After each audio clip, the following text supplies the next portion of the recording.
Come on in to Margaret McSweeney's Kitchen for Kitchen Chat, where every week you'll meet chefs, cookbook authors, foodies, gourmets, and just plain people who love to eat.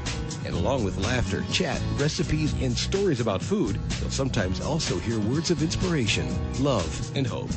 As Margaret always says, Kitchen Chat is food for the senses and food for the soul. So grab a cup of coffee, put your feet up on a comfy chair, and get ready to spend a little time with Margaret and her friends. Hello, everyone, and welcome to Kitchen Chat. This is your host, Margaret McSweeney, here on webtalkradio.net, and I am so delighted that you are joining me in my kitchen today. I hope you're having a terrific day. One thing, just wanted to, first of all, welcome the new listeners out there. Thanks for stopping by. It's a great place to hear about latest food trends, hear from cookbook authors, even explore the world from the kitchen counter as we speak with the food and culinary guides from across the world. So I hope you will learn and keep coming back for second helpings of Kitchen Chat.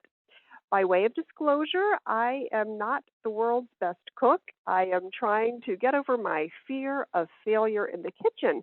And I so appreciate many of you have sent just encouraging emails and messages. So thank you as I pursue my culinary quest and have an interesting update for those who are interested.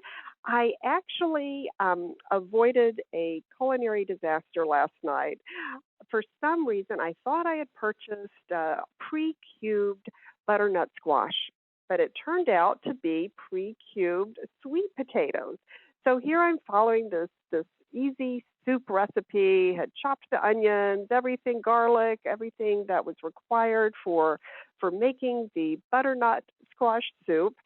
And lo and behold, I discover it's sweet potatoes. So instead of feeling like a failure, I turned it into an interesting dish. I said, okay, let's be creative here. Let's follow the regular recipe and kind of see what happens. So I've decided to call this new dish the not-so-sweet potato soup.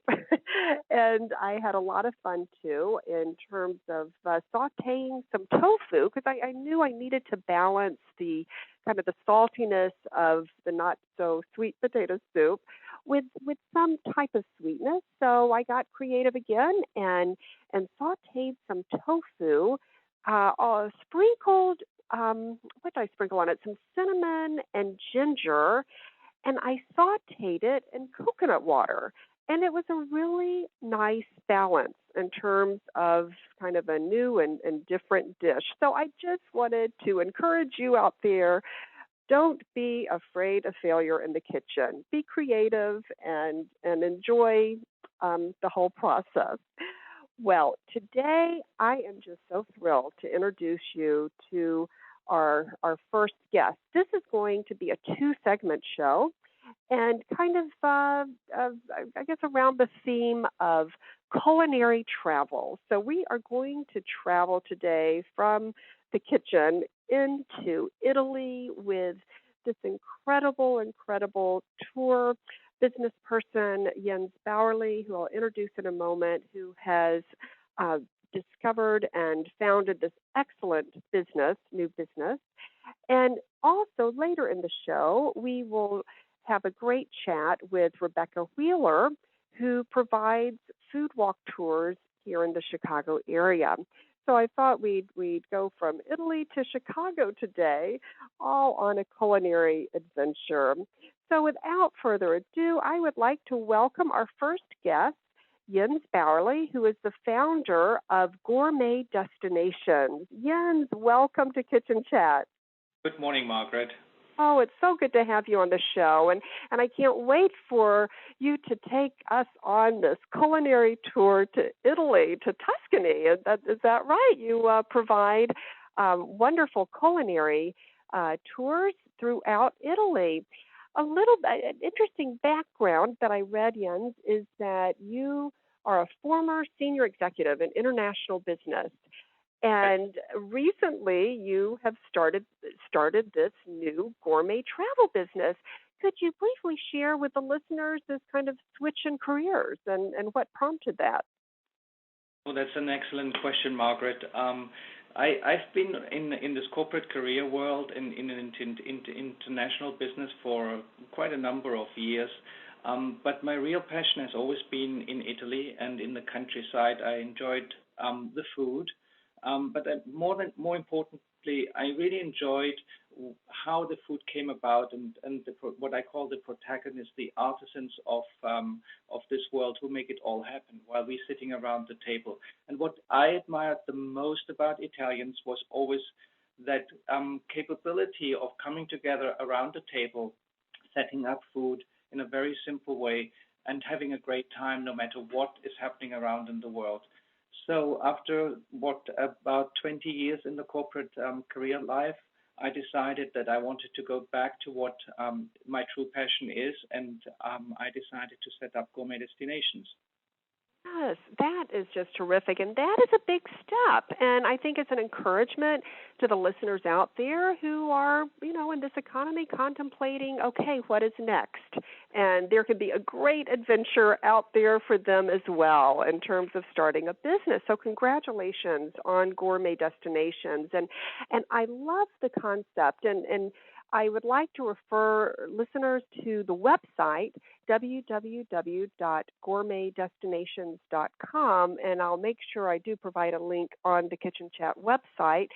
And what's fascinating is your concept of really bringing these gourmet travelers to present to them farm-to-food travel.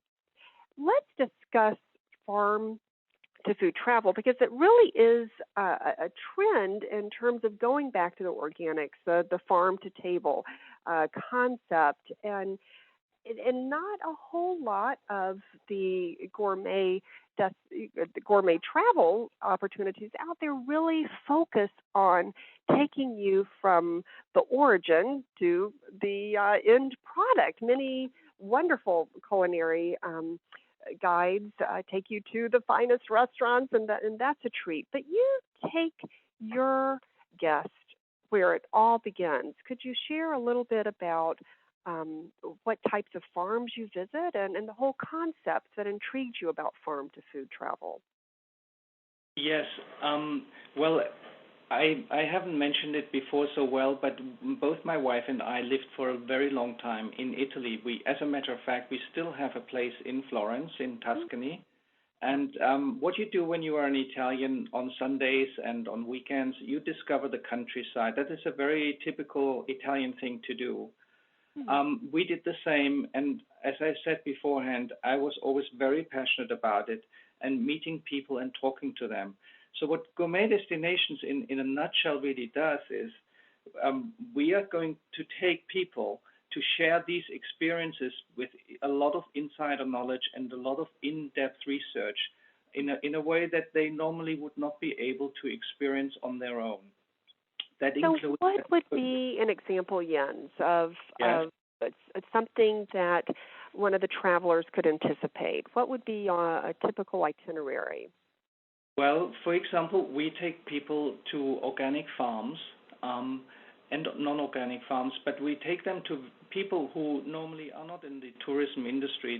They run their everyday business on their farms, but these people are very passionate, and they can tell us a lot about why they're doing the things the way they do it, why they made the choices in life that they made, and they give us an opportunity to experience and to taste the difference that it makes by being more attentive to the way we think about food.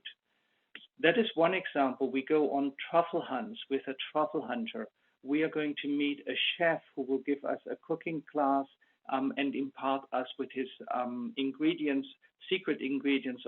We're going also to a private villa dinner where we really truly share with Tuscans in a very natural environment an evening together, just to experience what that actually feels like to live the life of a Tuscan.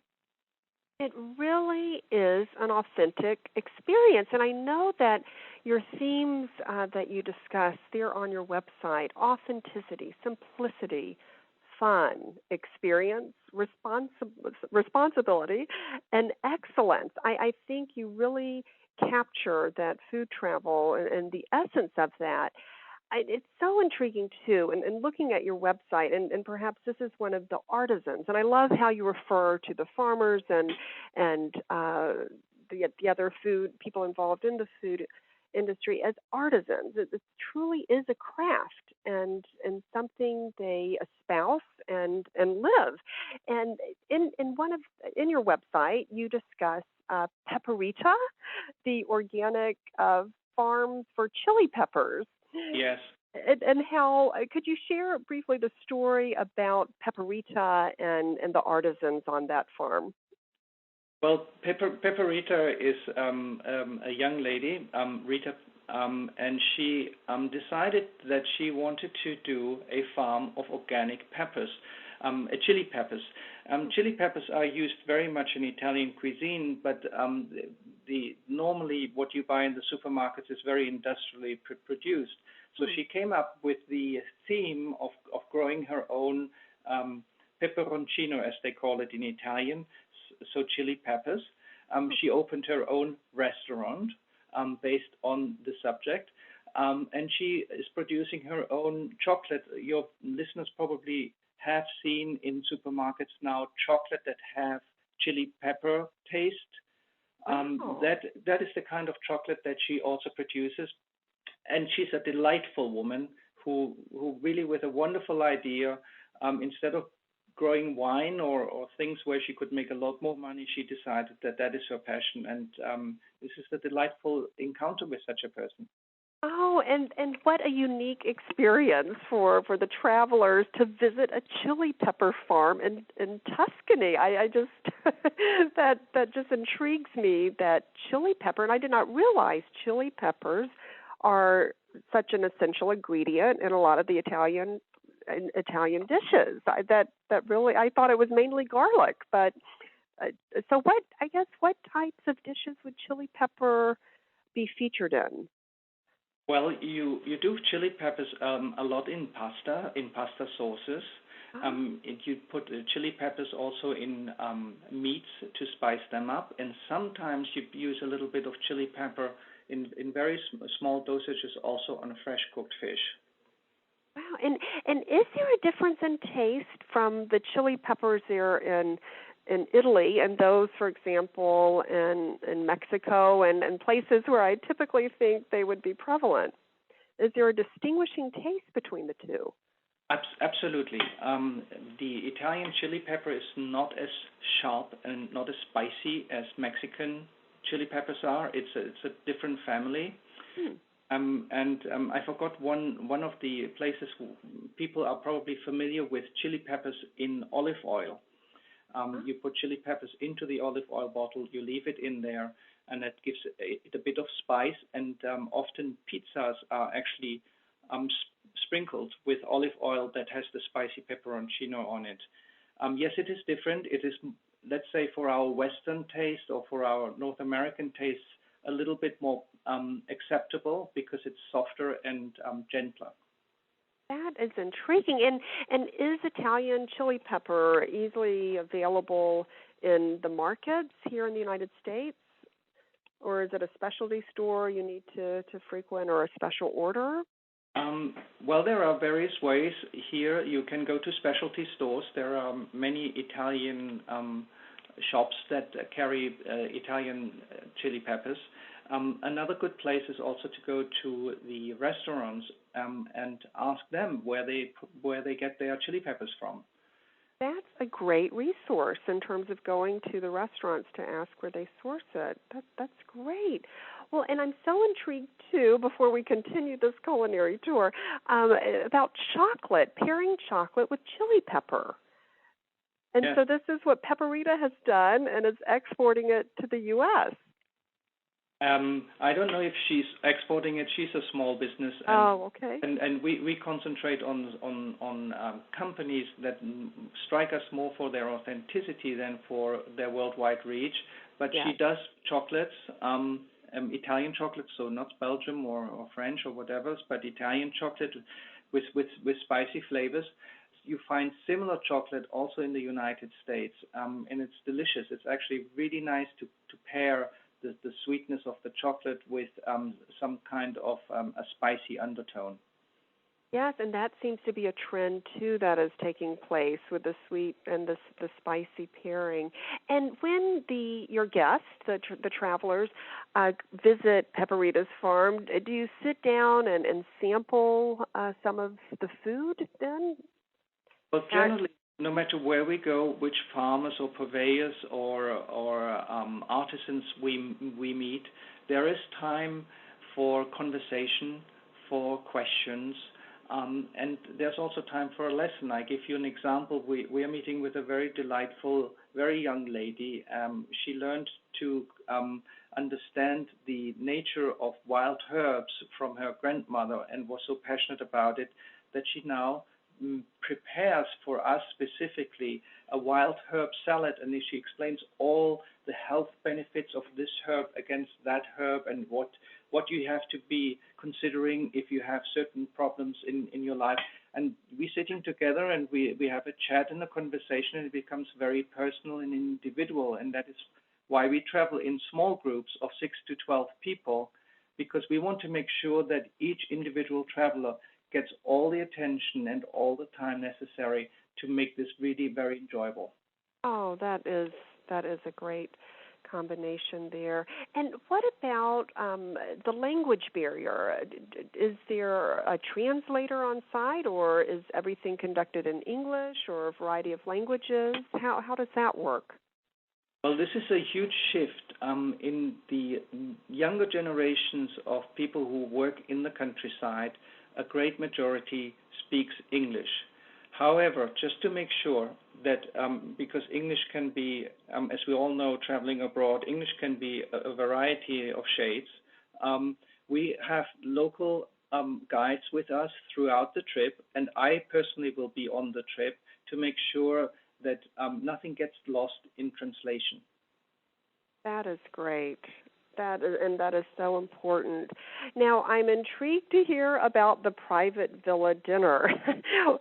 Describe the villa, if you could, where this feast takes place, and the participants, and some of the highlights of the menu. Well, Margaret, you catch me out there because, as a matter of fact, in our official itinerary, we don't talk about that private villa dinner because it is a surprise. Oh. One of the days when we are out in the countryside, we perfected our tour so that really we lead our guests to this villa and make this as a dinner surprise. Oh, how lovely. The lady who is cooking there, depending on the season, is preparing a full Tuscan menu for us. So from starter, which is a pasta dish, there's a little antipasto before that, but then we have a starter dish which is based on pasta, and then we have some meats, and of course we have some coffee, chocolate, and cheese at the end of the menu. So it is a full menu, but it is a little bit of a surprise. But thanks for focusing on this for the moment. I hope that the viewers enjoy this little surprise. Oh, that is terrific. And another interesting part of your website, which intrigued me, was the discussion of how not only you go to like the Pepperita farm, but also to the specialized pig farm. And the pigs are so cute. I guess they were formerly endangered. And could you share a little bit about this specific pig and why it's so important to get information about that and see that firsthand? Yes, this is a very exciting story. In the 1970s, so not so far in the past, the CNA's pigs that are very peculiar, they are smaller than our regular pigs that we know of. They have a black and white striping, so they are really beautiful to look at, and they are very difficult to keep in a compound that is very very small.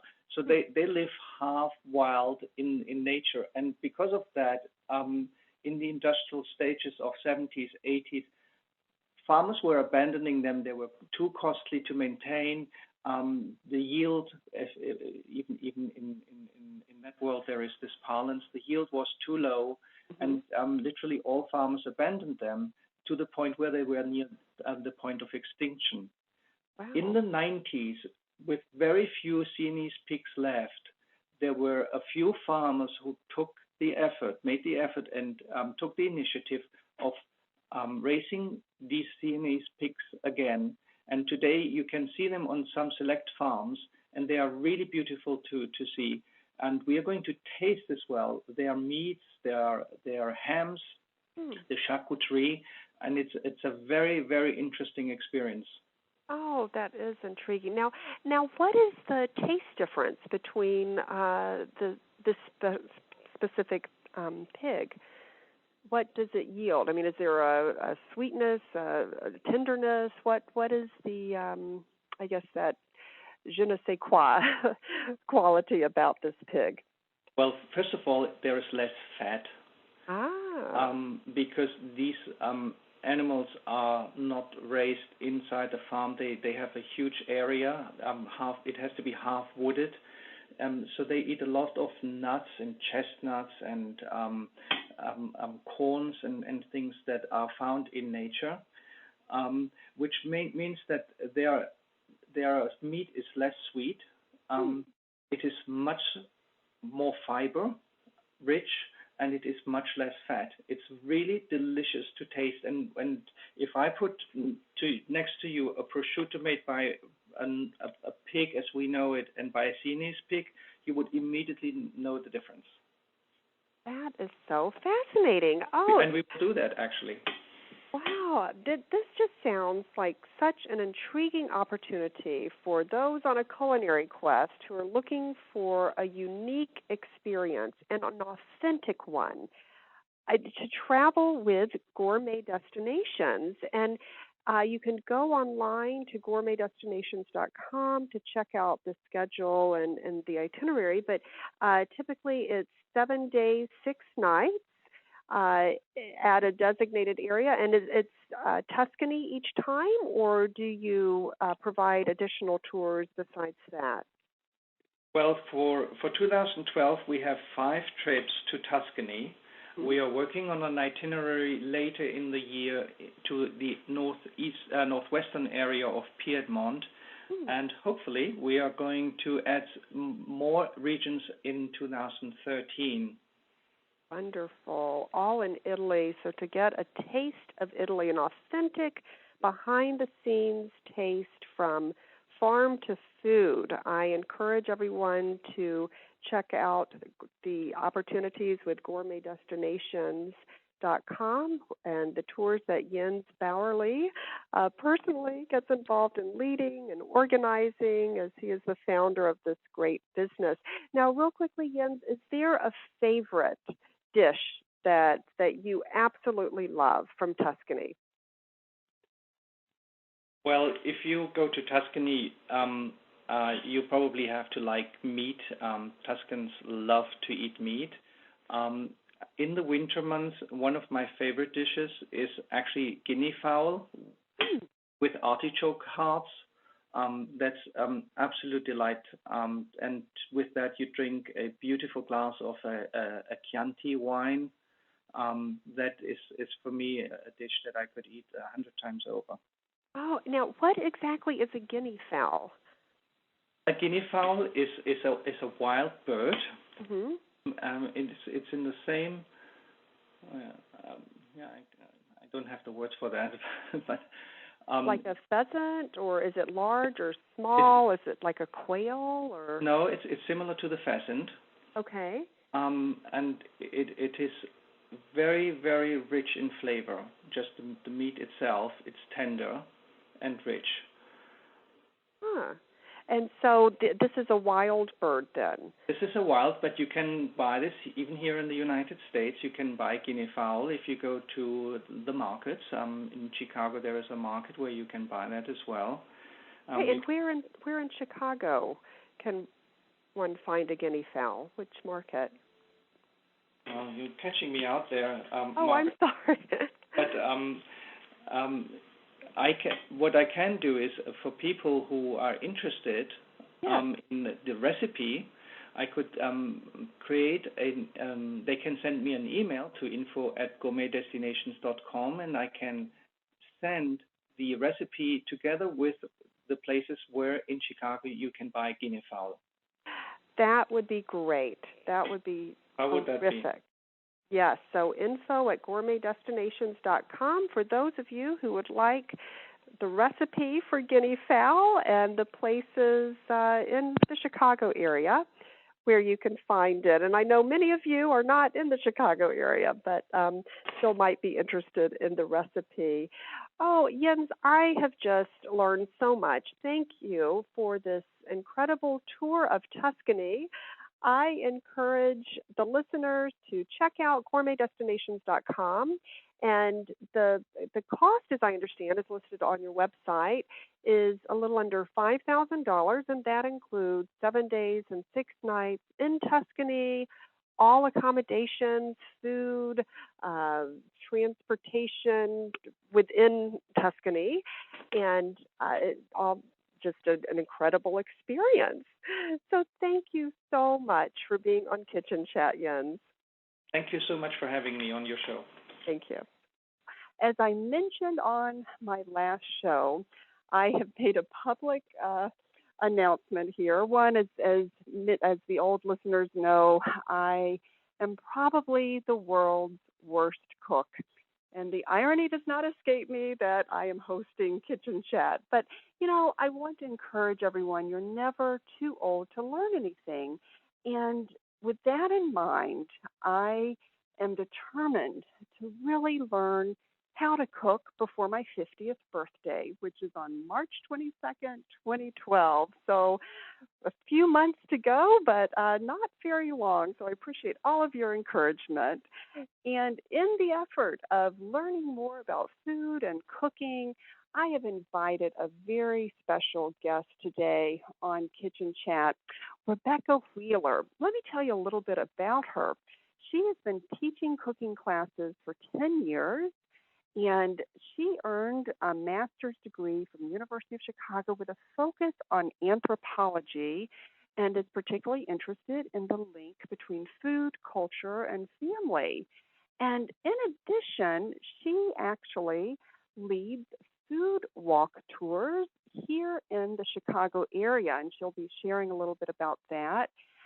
Also, she travels the world and has such a keen interest and great expertise in ethnic cooking. She actually volunteered on an organic farm in Umbria, attended cooking school in northern Thailand, and studied Indian cooking with acclaimed cookbook author and instructor Julie, I hope I'm pronouncing her name correctly, Sani. And just so many wonderful world travels to discuss as well. So without further ado, I'd like to welcome Rebecca Wheeler to Kitchen Chat. Hi, Rebecca.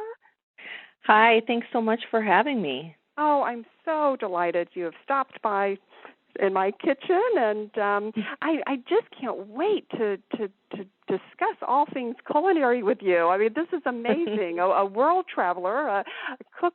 You're teaching cooking, and also with family and cooking classes and all sorts of things to discuss. So we'll try to squeeze this into the segment and hope that you'll come back to Kitchen Chat as well. Absolutely. Oh, great. First of all, I would love to hear about the Chicago food walks. What inspired you to start leading tours, culinary tours in Chicago, and how long have you been doing that? Well, I've been doing them for about 6 years, and they really were a natural evolution from my private cooking classes. So I found myself very often meeting my private students over on, say, Argyle Street to talk about how to shop for Thai ingredients. So maybe we were doing a private cooking class about curries or somebody's favorite Thai dishes. And it's very difficult to cook something like Thai where the ingredients may be completely unfamiliar. and not talk about where to find these ingredients and what to look for. And knowing that going into a market can often be overwhelming, we would meet first at a Thai or Vietnamese grocery store. And Rebecca, what is Argyle Road? I am not familiar with that. So Argyle Street is it's a street in Chicago. The closest big intersection that Chicagoans would know would be Lawrence and Broadway. Okay. So it's in the heart of Uptown. Some people refer to it as New Chinatown, and there is a historical link to the Chinatown south of the city. But Argyle is really a Vietnamese Southeast Asian neighborhood. And it has a history in Chicago going back to the 1970s, but of course, a long immigrant history prior to that with many different groups of people coming through. And there's just wonderful Vietnamese markets and noodle shops and bakeries and lots to explore and see and do in the area. And when I would meet my private cooking students to shop, we'd often kind of end up stopping for lunch. And it just occurred to me that this would be a great place to do a tour, because people are very often understandably intimidated to walk into a big market and you start to look around and think, well, where do I start? You know, I need coconut milk, or I need fish sauce for a recipe, and it's you don't even know where to start. So my goal with my food walks is really to demystify shopping in markets like that, make it more comfortable, take out the intimidation factor, as well as introducing people to what I consider to be kind of the insider gems in the area. So where do the hardcore foodies like to go and eat on Argyle Street or on Devon Avenue, which is the Indian and Pakistani neighborhood in Chicago. And what is a restaurant that the foodies like to eat there on that area? So on Argyle Street, there's, of course, different people have different preferences, but Tank Noodle is very popular. It kind of goes by two names, Tank Noodle or Pho Zay Tang, and it's a big noodle shop. They're known especially for what Americans pronounce as pho, but is really technically pronounced more like pho. And how do you spell that, pho? You spell it P-H-O, which is why Americans call it pho. I call it pho as well because I'm American and I don't have the proper Vietnamese intonation, but you will hear people call it pho. And it's a Vietnamese beef noodle soup that comes in a huge steaming bowl. It is absolutely the perfect winter, dreary weather antidote. Or if you're ever under the weather, it's ideal because it's a really nourishing, rich bone broth made from beef and spiced with star anise and sometimes cinnamon. I mean, it just has this wonderful aroma that you can smell as soon as you walk into the noodle shop. Right. And it comes with rice noodles and very thinly sliced steak goes on top, something like a sirloin. It's actually put in raw, but the broth is so hot that it immediately starts to cook it. And then you garnish with bean sprouts and fresh herbs like Thai basil and cilantro, some Vietnamese herbs. And then there's a whole process for kind of customizing your bowl with things like sriracha, which is a popular Asian hot sauce, and hoisin sauce. And it's a wonderful thing to eat on a food tour because somebody with some experience with it can tell you exactly how to handle this really huge hot bowl of broth and noodles. I mean, even it sounds silly, but even eating this bowl is a little intimidating because you use chopsticks in one hand, spoon in another, and there's a bit of a process to how to tangle it. But the good news is that slurping is definitely allowed, as is, basically taking it. I know. Well, and my kids do love it. I take them there probably once a week because they love pho, and It's you can kind of just take a tangle of noodles in your chopstick and put it in your mouth, and if the whole thing doesn't make it in, it's not a big deal, because this is how Asian soups are eaten. Um, it's a casual thing. You don't have to worry about being perfectly dainty with your Right. spoon. But people love tank noodle, and that's a favorite place of mine as Right. well. And just to take a quick step back, because I guess you need a dictionary of terms, it sounds like, for some Asian cooking. And you mentioned some ingredients. I have no clue what they are. The star anise or something. What Yes. you mentioned before? How do you spell that? And what exactly is that? So star anise is, so it's star, and then anise is ANISE. Okay. And it's shaped just like a star. It's a beautiful spice. It's probably technically a pod. I mean, all spices are dried seeds, bark, rhizome. They're all in that family. And so it's dried, and it has usually like 5 points at least. It's really beautiful. It has a distinctly anisey type of a smell, so it's very aromatic. It's also in Chinese 5-spice, which is a blend of 5 different spices that's used in Chinese cooking. Again, very warm, sort of aromatic spices. So star anise is wonderful this time of year because it just, like I said, it's sort of a warming, sweeter spice, and it's typical in the broth that's used for pho. And do you grind it or put it in whole like a clove of garlic? I'm just trying to envision this. You put it in whole when you make the broth, much like if you're making chicken broth or something, you would put in a bunch of thyme or some peppercorns that would later be strained out. Okay, interesting. And then you also mentioned another ingredient that intrigued me, Thai basil. What is the difference between, the basil you see at the local grocery store versus Thai basil? Well, Thai basil is, again, it actually has a pretty distinctive anise flavor to it. Not overpowering. It still has the nice, delicate flavor that you kind of find with regular Italian basil. But it's very popular in Thailand, Vietnam, throughout Southeast Asia. And in Vietnam, they use a lot of fresh herbs, and it's not uncommon to just have what you might think of as a table salad, just a heaping platter of fresh herbs on the stem, fresh big stems of Thai basil, cilantro, special specific Vietnamese herbs that you can find in the markets down on Argyle Street, heaps of bean sprouts, fresh lettuce.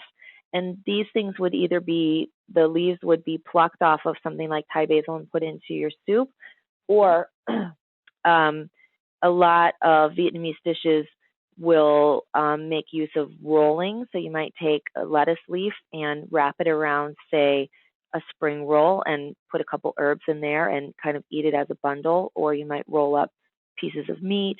But herbs are really prominent on the Vietnamese table, and the Thai basil is used as well in Thai cooking, of course. There's a stir-fry dish called Thai basil chicken or Thai basil beef that has like a big handful of Thai basil. So it's put in the stir-fry at the last minute to kind of just lightly wilt, but the flavor is really wonderful. So it can be used raw, it can be used cooked, but it is distinctly unique enough on its own that I typically will not substitute Italian basil for Thai basil. I just will omit it if I don't have Thai basil. Luckily, with Thai food being so popular, you can actually sometimes find Thai basil at places like Whole Foods now or specialty stores. You can, of course, find it in Asian markets typically. But you can just omit it if you can't find it for a recipe.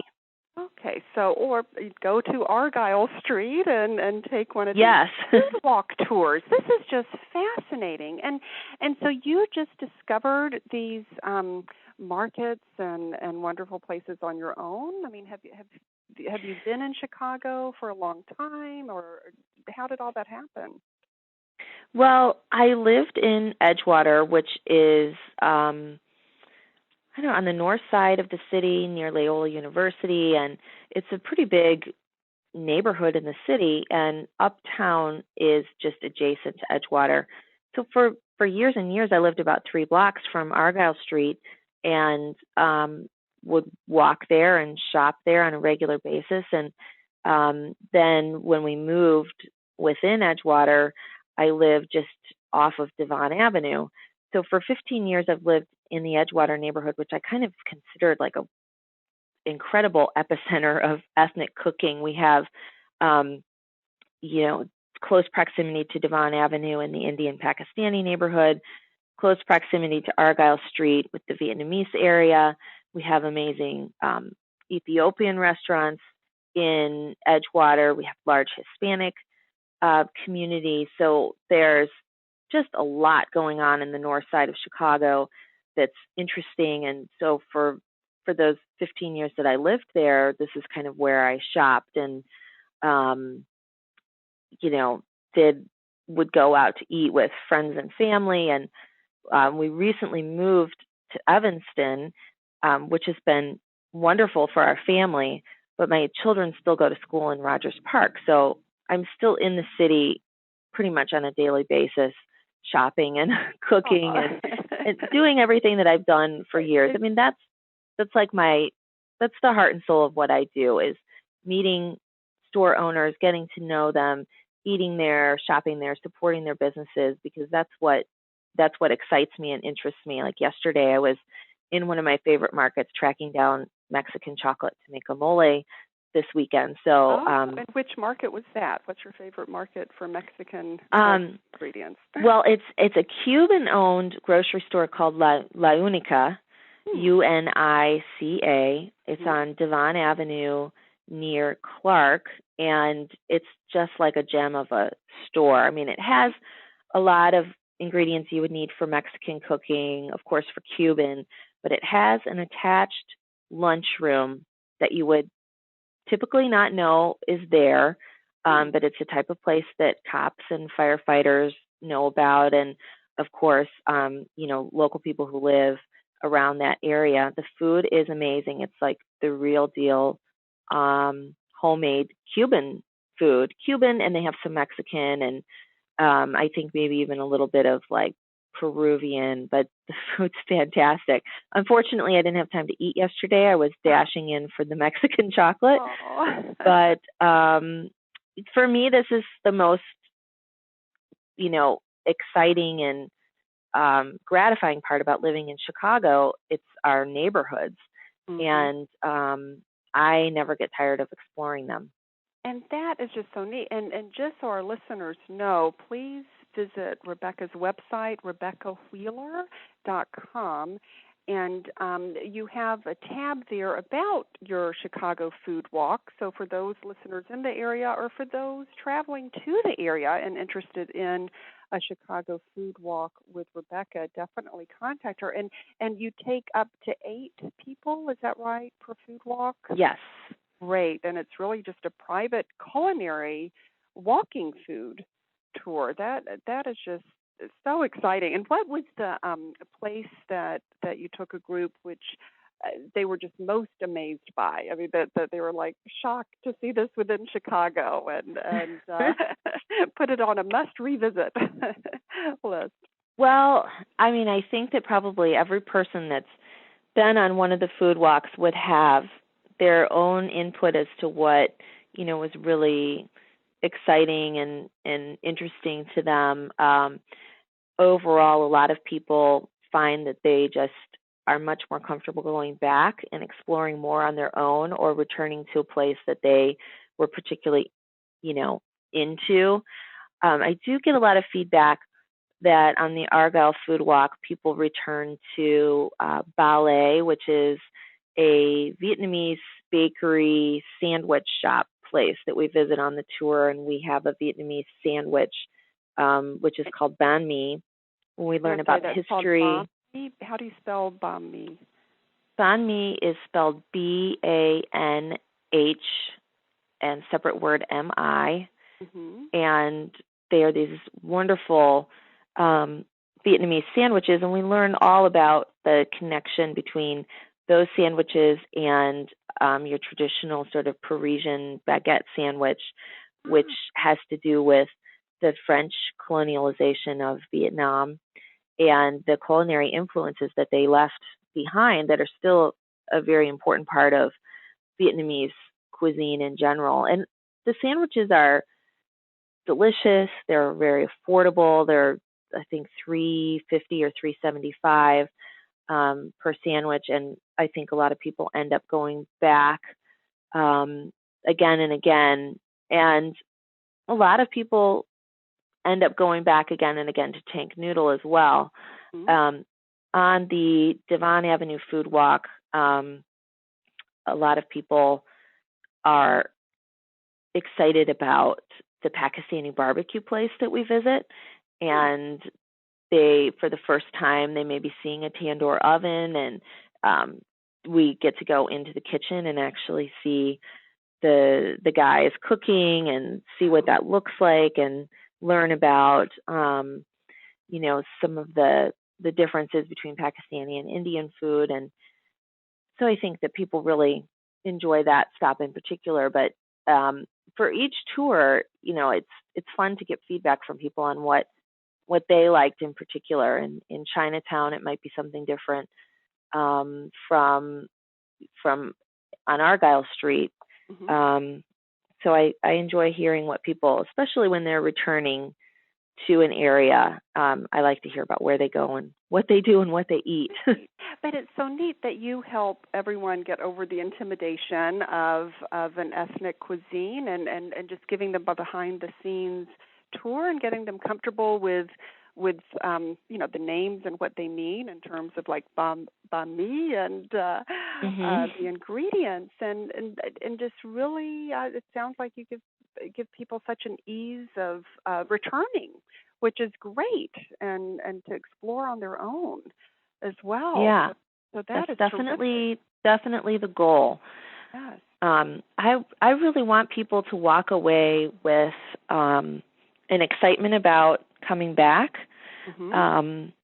and about, if certainly not everybody on my food walks are cooks. A lot of people just want to explore a neighborhood, or they're just interested in eating, which is great.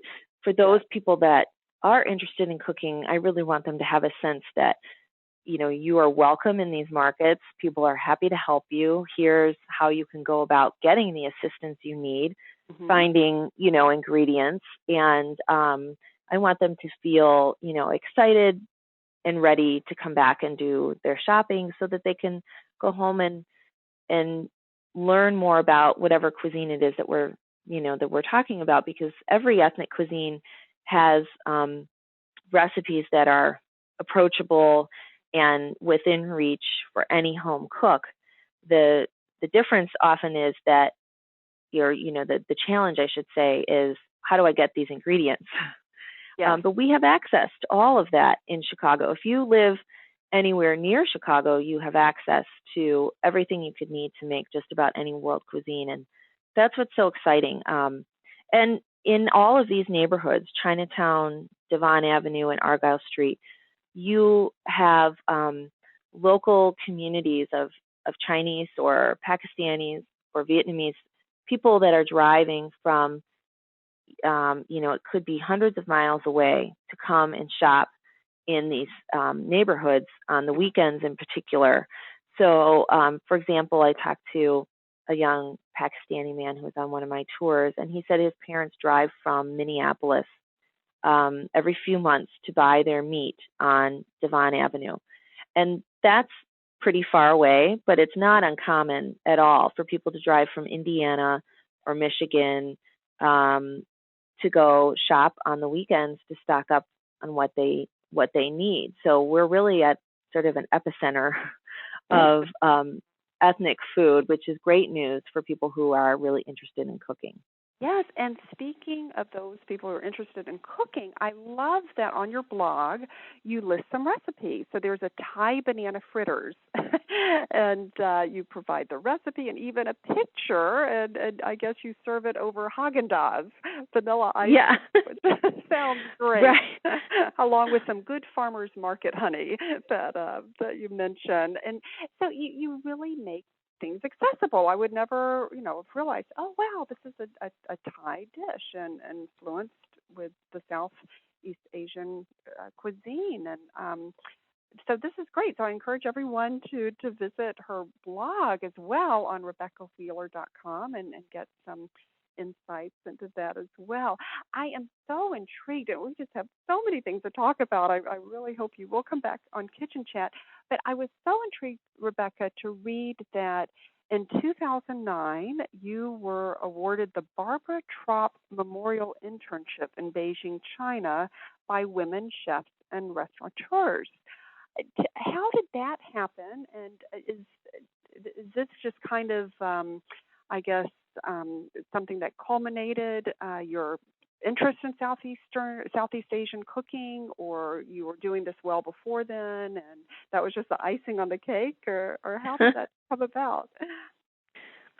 Well, I had been a member of Women Chefs and Restaurateurs for several years, and they have an amazing internship program where every year they offer dozens of internships to women in the culinary field, everything from a front of the house internship where you might be learning more of the service side of the restaurant business to internships that are specifically focused on perhaps wine or organic farming. I mean, it's a very broad spectrum, and they offer usually just a few internationally based internships. And I had sort of been keeping my eye on the possibilities, because I mean, the incredible thing is, somebody donates their time or money to make these opportunities possible for young women, and actually women of all ages. But typically, it's like you're looking to fill a niche in terms of broadening your culinary education. So they offer these opportunities, and they're out there for women to apply for and take advantage of. Many different organizations do this, and it's really wonderful. But I applied in 2009 because I was looking to expand from the Devon Avenue Food Walk and the Argyle Food Walk to Chinatown. And I found that when I travel to sort of the mother country, right. So when I went to Thailand and went to Vietnam, it just provides a context in terms of my learning that there's really no substitute for. So no matter how much I study in cookbooks or study with, say, a Thai chef here in Chicago or an Indian cookbook author, there's really nothing like traveling to India or China to enhance what I know and can share with others on my food walks. And I'm always trying to kind of act as like a cultural ambassador to help people learn about the area, learn about the immigrant history, learn about the cooking and the ingredients. But I'm not Indian and I don't speak Hindi. So where I feel my strengths is kind of bridging the gap to help people understand how to make Indian cooking more accessible in your own American home kitchen. Right. So I kind of translate these things, but I need to have an understanding of the culture, and I need to have immersed myself to some degree in the country and the people and the flavors and, the sights and the smells. So the China internship was just an incredible opportunity to do that. And I spent a week in Beijing cooking in a cooking school, helping to run their events and assisting the chefs and going to the market with the chefs. And then I traveled on my own with my husband for a couple weeks after that and went and visited local cooking schools in China, went and visited where they make traditional cooking paste, just really getting into the nitty-gritty learn as much as I could in that amount of time that I was there. So it really enhanced my Chinatown tour, my understanding of the culture and the cuisine, and was just a wonderful, wonderful opportunity.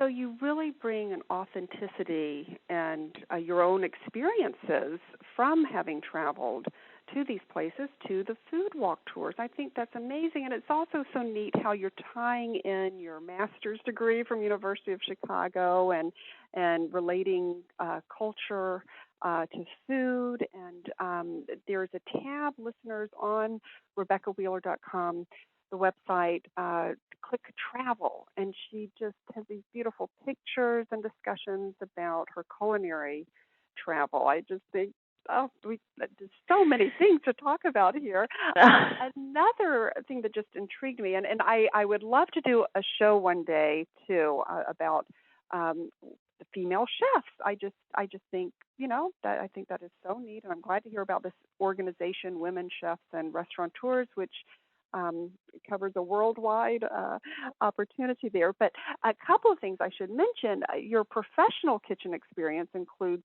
Trotters to Go on the pastry team and Trio Restaurant as an extern under acclaimed chef Grant Atches.